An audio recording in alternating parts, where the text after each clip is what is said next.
ہم بھی جو خدا نے ہمیں عبادت خانے دیے ہیں, ہمیں وہاں جانا چاہیے, عبادت کرنی چاہیے اور خدا کے پاک کلام کو سننا چاہیے. پریز گاڈ, تھینک یو سو مچ. اور یقیناً آج کئی لوگ ہیں جو اس بات کے تعلق سے, سبت کے تعلق سے آرام والی بات انہیں بڑی پسند ہے.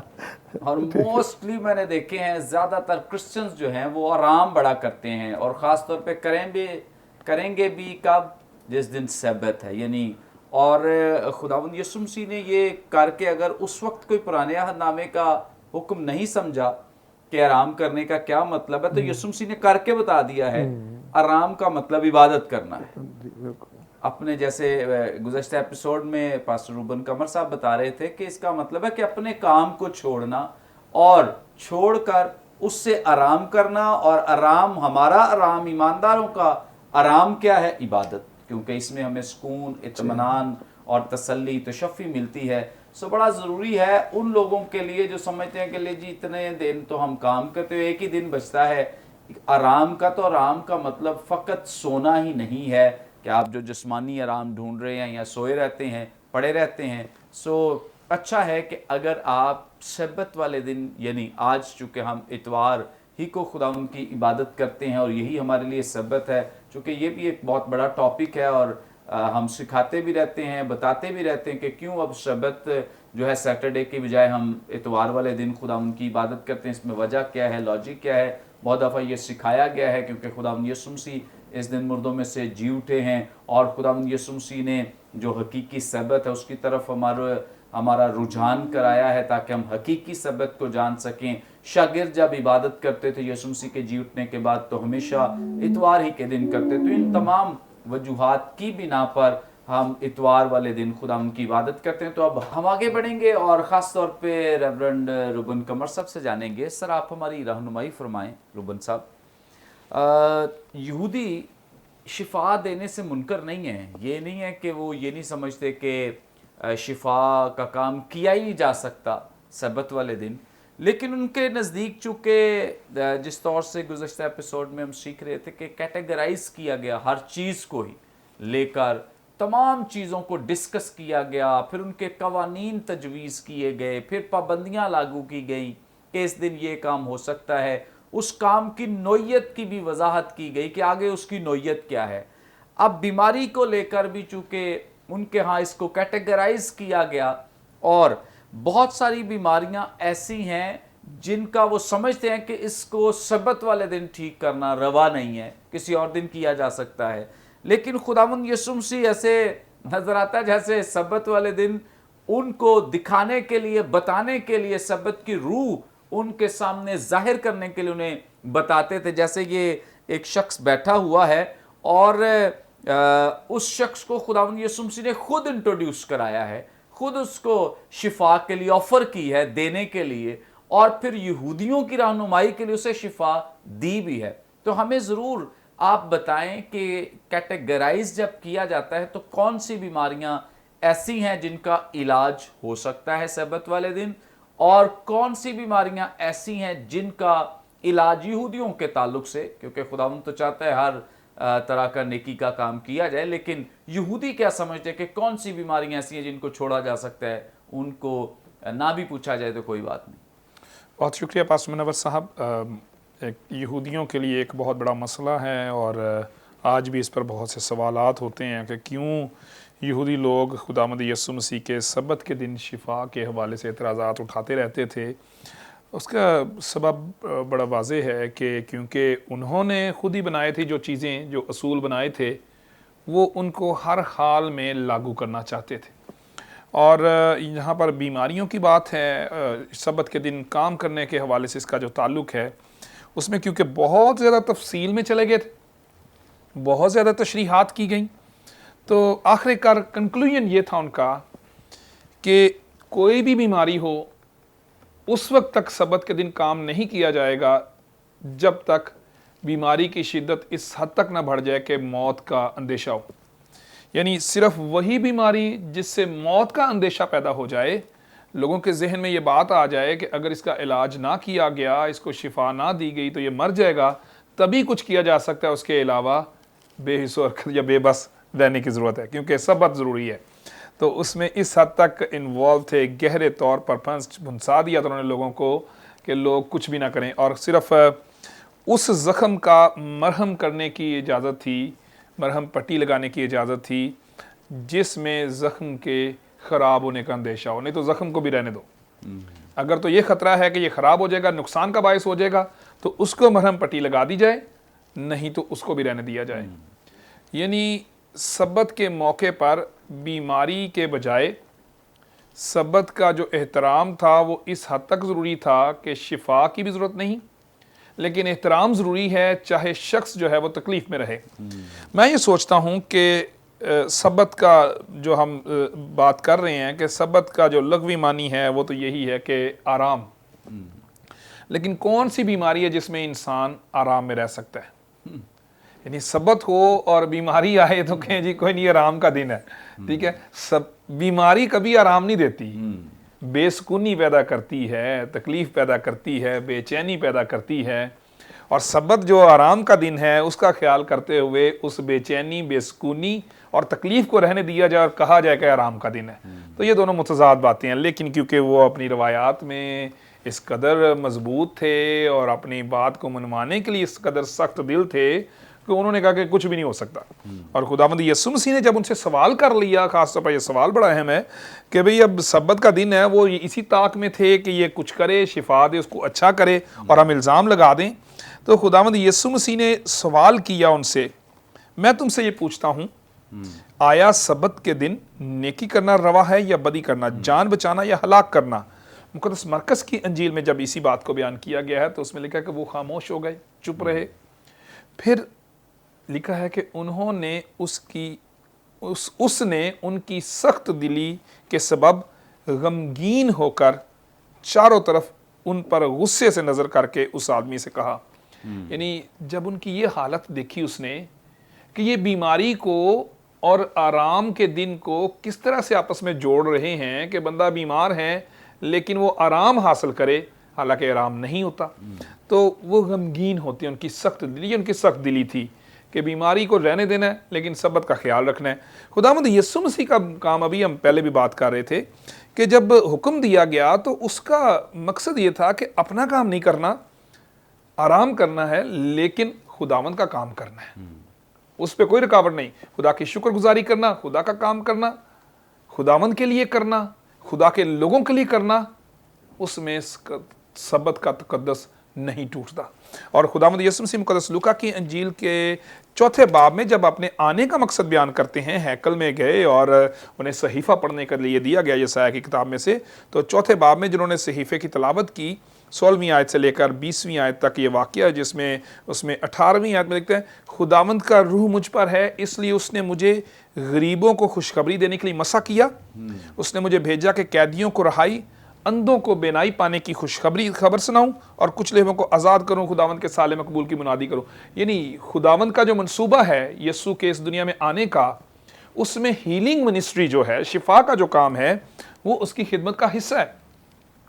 سبت کا احترام خداوند یسوع مسیح نے اپنے ہر ایک کام میں کیا. اپنی پوری خدمت میں جو خداوند کے کام تھے, سبت پر خدا کے گھر میں جانا, ہیکل میں جانا, عبادت خانوں میں جانا, کلام سنانا, تعلیم دینا, وہ ذمہ داری اور اس کا احترام پورے طور پر کر رہا ہے, اس کو توڑ نہیں رہا, اس کو پورے طور پر وہ سر انجام دے رہا ہے, اور اصل روح کے ساتھ جو درست خدا کا حکم ہے اس کے مطابق سبت کا احترام وہ اپنی جگہ کر رہا ہے. لیکن دوسری طرف جو اس کی بگاڑ پیدا ہوا تھا اس کو بھی خداوند یسوع مسیح یہاں پر درست کر رہے ہیں کہ اس کا تو خدمت کا کام ہی شفا کا کام ہے, یہ خداوند کا کام ہے. اس لیے سبت کے موقع پر ہر بیماری کی شفا کے لیے خداوند یسوع مسیح نے کام کیا. اصول یہ تھا کہ جناب کوئی بھی بیماری ہو جب تک موت کا اندیشہ نہ ہو نہ کیا جائے, لیکن یسوع کے لیے ہر ایک تکلیف انسان کی اس کے لیے اپنی تکلیف بن جاتی. یعنی کسی شخص کو دکھ میں دیکھتا ہے, کسی شخص کو تکلیف میں, بیماری میں یسوع دیکھتے ہیں تو خود اس دکھ کو محسوس کرتے ہیں اور اس کے لیے پھر شفا کا کام کرتے ہیں. اور یسوع کے نزدیک جو شفا تھی وہی کسی شخص کی زندگی میں شفا آ جانا, کسی شخص کی رہائی کا کام ہو جانا, وہی حقیقی طور پر جو تھی وہ ان کے لیے آرام تھا, تاکہ ان کی زندگی میں آرام آئے. ہمیں بھی خاص طور پر جب ہم شریعت کو پڑھتے ہیں، کلام مقدس کو، پرانے عہد نامے کو پڑھتے ہیں، پھر اس کے بعد نئے عہد نامے میں یسوع کے حوالے سے پڑھتے ہیں اور یہ جو تنقید یسوع پر ہوتی تھی اس کو دیکھتے رہتے ہیں، تو ہمیں یہ احساس کرنے کی ضرورت ہے کہ کیا ہم لیگلزم کو پروموٹ کر رہے ہیں یا مرسی کو، رحم کو اپنی کلیسیاؤں میں یا کلیسیاؤں کے اندر ایماندار ایک دوسرے کے ساتھ دیکھ رہے ہیں. کیونکہ ہوسیہ کی مقدس ہوسیہ نبی کتاب اس کا 6 باب اور 6 آیت، میں قربانی نہیں بلکہ رحم پسند کرتا ہوں. آج کل لوگ روایات، لیگلزم بہت زیادہ ہیں، چرچز کے بارے میں بھی، کلیسیاؤں میں بھی، خاص طور پر بعض اوقات خادم بھی، بعض اوقات لوگ بھی روایات پر بہت دھیان دیتے ہیں کہ جی عبادت میں یہ ہونا چاہیے، یہ اصول ہیں، اس طرح سے کرنا ہے، اس طرح سے کرنا ہے، کلیسیا کے یہ اصول ہیں، کلیسیا کے اصولوں کو ماننا ہے، کلیسیا کے یہ قوانین ہیں ان کو ماننا ہے. لیکن رحم کو، محبت کو ہم نظر انداز کر دیتے ہیں. اور یہاں پر یہی تو تضاد تھا. یہاں پر اس واقعے میں جو یسوع اشارہ کر رہے ہیں کہ بھئی تضاد یہ ہے کہ بیماریوں سے بھی آپ لوگ اعتراض کر رہے ہیں. ایک شخص کو 38 سال سے، ابھی پادری دانشمند واسی صاحب بھی ذکر کر رہے تھے کہ 38 سال سے بیمار ہے اور مدت سے پڑا ہوا ہے حوض کے، بیت حسدہ کا حوض جو ہے وہاں پر پڑا ہے کہ کوئی اس کو وہاں پر پھینک دے، پانی میں ڈال دے اور وہ شفا پا جائے. اس پہ اعتراض نہیں ہے کہ بڑی دیر سے بیمار ہے، اس پر کسی کو رحم نہیں آیا. لیکن جب وہ شفا پا کر چارپائی اٹھا رہا ہے تو لیگلزم آ گئی کہ بھئی قانون کو کیوں نہیں مانتے، چارپائی کیوں اٹھا لی تم نے، یہ کیوں کر لیا تم نے. پھر اس کے بعد یوحنا کے انجیل کے 9 باب میں جنم کے اندھے کا جو ذکر ہے، شفا دی ہے، جنم کے اندھے کو شفا دی ہے. اس کے والدین کے لیے، یہ اس کے لیے کتنا بڑا یہ معجزہ تھا، کتنا وہ خوش تھا. اس کو اگر ہم واقعے کو پڑھیں تو وہ بہت خوش ہے کہ مجھے شفا مل گئی ہے. لیکن مسئلہ کیا جی، اس نے مٹی سانی ہے، کام کر دیا اس نے. ان کا اعتراض یہ ہے کہ جی سبت کے دن مٹی سانی، اور حالانکہ کتنی مٹی اس نے سانی ہوگی. لیکن لیگلزم پروموٹ ہوتا ہے، آج بھی ہوتا ہے، تب بھی ہوتا تھا.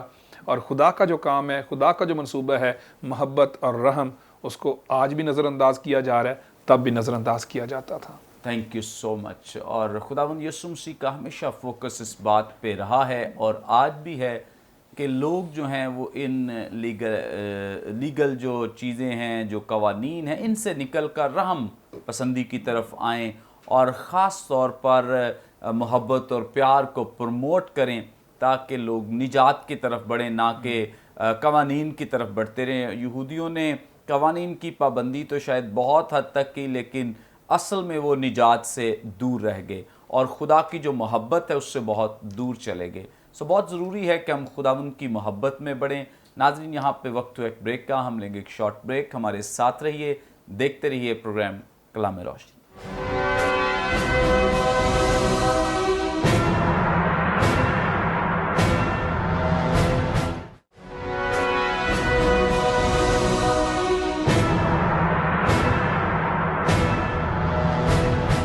ویلکم بیک ناظرین، آپ دیکھ رہے ہیں پروگرام کلام روشنی. بریک پر جانے سے پہلے بڑی خوبصورت بابرکت باتیں جو آپ پادری روبن قمر صاحب سے سن رہے تھے. آگے بڑھیں گے، دانشمند واسطی صاحب سے جانیں گے.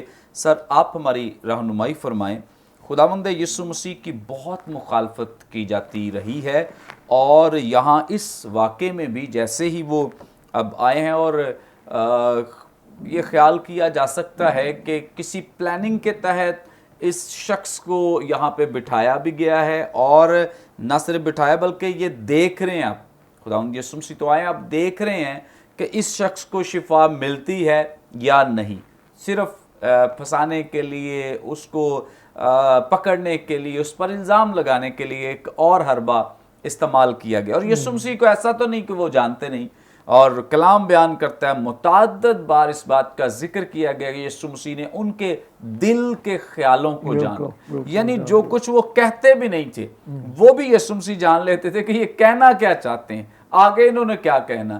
تو خداوند یسوع مسیح یہاں بھی جانتے ہیں کہ یہ لوگ، انہوں نے میرے لیے منصوبہ بنایا ہے، یہ کہیں گے کیا، کریں گے کیا. لیکن اس کے باوجود خداوند یسوع مسیح نے ان کی پرواہ نہ کرتے ہوئے خداوند یسوع مسیح نے وہ کر دیا ہے جس کی ضرورت ہے اور جس کے وسیلے سے ایک شخص رہا ہو سکتا ہے، نجات پا سکتا ہے. اس کی ذرا وضاحت کر دے جو خداوند یسوع مسیح نے ان سے ایک لحاظ سے سوال بھی کیا ہے کہ نیکی کرنا روا ہے یا بدی کرنا، جان بچانا یا ہلاک کرنا؟ پچھلی ایپیسوڈ میں بھی ہم نے دیکھا کہ جو فقی اور فریسی ہیں وہ خداوند یسوع مسیح پہ بہت سے سوالات اس تعلق سے کرتے ہیں، جس میں خصوصی طور پر ان کا ایک الزام ہے کہ خداوند یسوع مسیح وہ کام کرتے ہیں جو کہ سبت کو کرنا روا نہیں ہے۔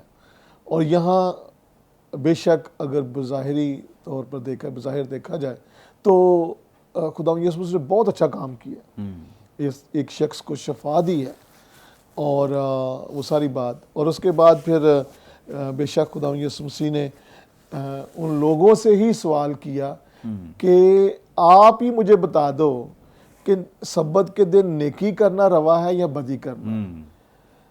تو یہ ایک بہت بڑی نیکی تھی، ایک شخص جو ہے جو خدا کا بیٹا ہے، خدا کی شبیہ ہے، جیسے جب بھی کسی انسان کو دیکھتے ہیں تو ایک جو شاید ہماری نظر میں شاید اس طور پر نہ دیکھے، لیکن وہ تو خدا کی شبیہ ہے، خدا نے اسے اپنی شبیہ پہ پیدا کیا ہے، اور اسی کی بنا پہ میں سمجھتا ہوں کہ یہ ساری جو مسیح خداوند کی دنیا میں آمد ہے وہ ہوئی ہے۔ اور پالوس رسول جب رومیوں کو خط لکھتے ہیں خاص طور پر اس بات کی وضاحت کرنے کے لیے کہ یہ خدا کی محبت تھی کہ خداوند یسوع مسیح اس دنیا میں آیا تاکہ خدا اپنی محبت کو ظاہر کرے، اور چھٹا باب اور 5واں باب رومیوں کا اور اس کی 8ویں آیت میں کیا لکھا ہے کہ اور خدا اپنی محبت کی خوبی ہم پر یوں ظاہر کرتا ہے کہ جب ہم گناہگار ہی تھے تو مسیح ہماری خاطر ہوا۔ تو وہی محبت جو کہ ایونچولی آخر کار صلیب پر جا کے ظاہر ہوتی ہے کہ اس نے اپنی جان دے دی، اس نے اپنی جان دے دی، وہ محبت ہی وہ یہاں پہ نیکی کے طور پر یا اچھے کام کے طور پر کر رہا ہے۔ تو میں سمجھتا ہوں کہ خدا کی جو سب سے بڑی خواہش تھی وہ یہ تھی کہ اس کے لوگ آرام پائیں، اس کے لوگ زندگی پائیں، اس کے لوگ سکون میں رہیں۔ اور میں سمجھتا ہوں کہ خداوند یسوع مسیح نے اپنی اس ساری خدمت میں ایک جو حوالہ ہے خاص طور پر متی کی انجیل کے 11ویں باب کی 28ویں آیت میں بیان کیا، وہ قابل غور ہے، اور وہ خداوند یسوع مسیح لوگوں کو بھی اور فقیوں اور فریسیوں کو بھی بتانا چاہتا تھا کہ میرا آنے کا مقصد کیا ہے، اور وہ یہ تھا آئے بوجھ سے تھکے ماندے لوگوں سب میرے پاس آؤ، میں تم کو آرام دوں گا، کیونکہ میرا جوا جو ہے وہ ہلکا ہے، نرم ہے۔ تو خداوند کا شکر ہو کہ خداوند یسوع مسیح نے وہ سب کچھ کر دیا ہمارے لیے جو کہ ہمارے لیے کرنا ناممکن تھا۔ اب جہاں تک ان رہنماؤں کا تعلق ہے، ان رہنماؤں کا تعلق ہے، انہوں نے لوگوں کے لیے آرام، چین اور وہ زندگی جو کہ ایمان میں مضبوطی اور خدا کے کلام کی حمد و ستائش، پرستش اور خداوند کی تعریف میں گزرنی چاہیے، بوجھ بنا دیا، بوجھ بنا دیا۔ اور اس تعلق سے ہی میں سمجھتا ہوں خداوند یسوع مسیح نے ان پر واضح کر دیا کہ میں تو اچھا ہی کرتا ہوں، تم مجھے بتا دو کہ میں کیا کروں، کیا بدی کروں پھر تم خوش ہوگے یا نیکی کروں۔ تو وہاں پہ ان کا جواب نہیں آخر میں، وہ صرف یہی ہے کہ وہ پلان کرتے تھے کہ اس نے تو یہ بھی کام کر دیا، اس نے یہ بھی کام کر دیا، اس لیے اس نے سبت کو پھر توڑا ہے۔ میرا خیال ہے جو میری سوچ ہے غلط ہو سکتی ہے کہ ان کا زیادہ کنسرن سبت نہیں تھا، وہ خداوند یسوع مسیح کی شخصیت تھی اور وہ اسے دیکھنا نہیں چاہتے تھے، اسے دیکھنا چاہتے، وہ کوئی نہ کوئی ایسا موقع ڈھونڈتے تھے، کوئی نہ کوئی ایسا موقع ڈھونڈتے تھے جس میں وہ اس کو پکڑ سکے۔ اور ایک اور اسی طرح کا جو واقعہ ہے جہاں پہ واقعہ ہوا جس میں خداوند یسوع مسیح نے شفا دی، تو بالکل یہی بات پھر دوبارہ ہمیں یہ لوگ رپیٹ کرتے ہوئے نظر آتے ہیں۔ اگر